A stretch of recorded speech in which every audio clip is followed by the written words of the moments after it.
Mondial 2018. Avant la finale, stress et confiance pour des millions de Français, hyper stressés, pressés ou confiants. C'est avec des sentiments mêlés d'espoir et de fébrilité que des millions de Français attendent le coup d'envoi dimanche à 17 h de la finale de la Coupe du Monde entre la France et la Croatie, à Moscou.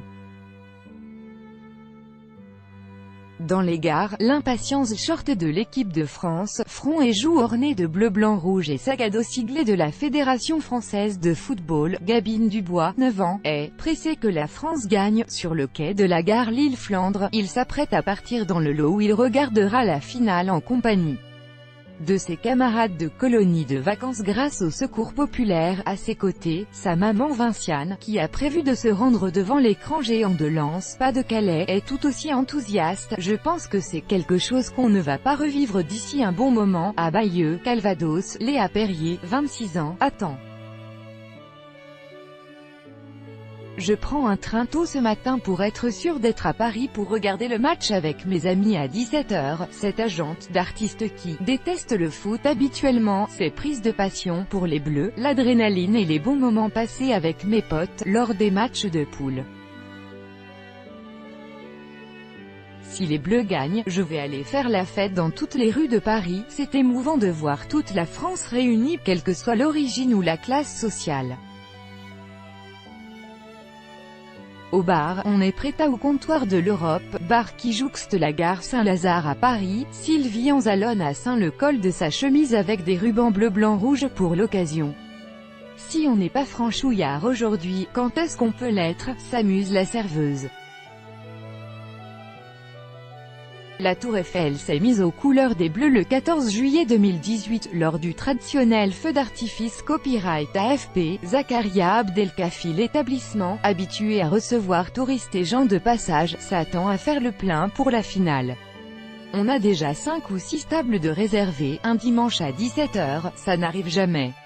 Tout va s'arrêter à 17 h. Même pour les touristes, ce serait dommage de rater l'ambiance. Pour elle, on va gagner, c'est évident. Derrière le bar, le patron est plus prudent. Il ne faut pas créer l'événement avant qu'il arrive. Quand je vois les titres, on a l'impression qu'on a déjà la deuxième étoile. Pour la demi-finale, les gens se sont rués sur les Champs-Élysées comme si c'était le dernier match. Je me méfie de cette euphorie. Lui, espère un match exceptionnel, avec un scénario fou comme contre l'Argentine. Ce soir il soutiendra, évidemment, les Bleus, mais la Croatie est un adversaire très intéressant. Un petit pays comme ça, on ne peut pas souhaiter qu'il ne s'en sorte pas. Dans les commerces, l'attend Antoine Ratier, 59 ans, marchand de journaux, le seul et l'unique du Pré Saint-Gervais, Seine-Saint-Denis. Au moment d'ouvrir son kiosque à journaux, il prend un gros paquet d'exemplaires du journal L'Équipe.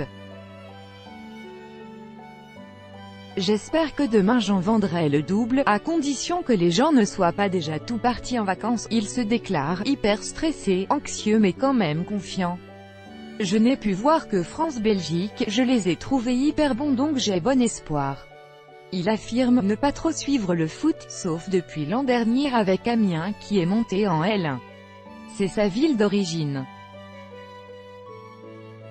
Il regardera le match chez des amis. On commencera l'apéro à 17 h et puis après on espère que ça sera champagne.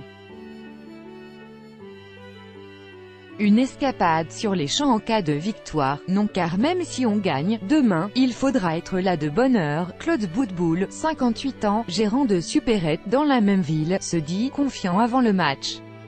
Il a parié sur la France mais a mis aussi une petite mise sur les Croates au cas où, ce sont des très bons techniciens. L'équipe de France l'impressionne, ça me rappelle l'Allemagne. Très calculatrice, une vraie machine. À 17 h, je vais me faire remplacer et j'irai voir le match avec des amis. Une victoire peut-elle doper la consommation? Les gens continueront d'avoir leurs problèmes mais ce qui est sûr c'est qu'on sera quand même content d'avoir une deuxième étoile sur le maillot. Tout droit de reproduction et de représentation réservé, copyright 2018, Agence France Presse.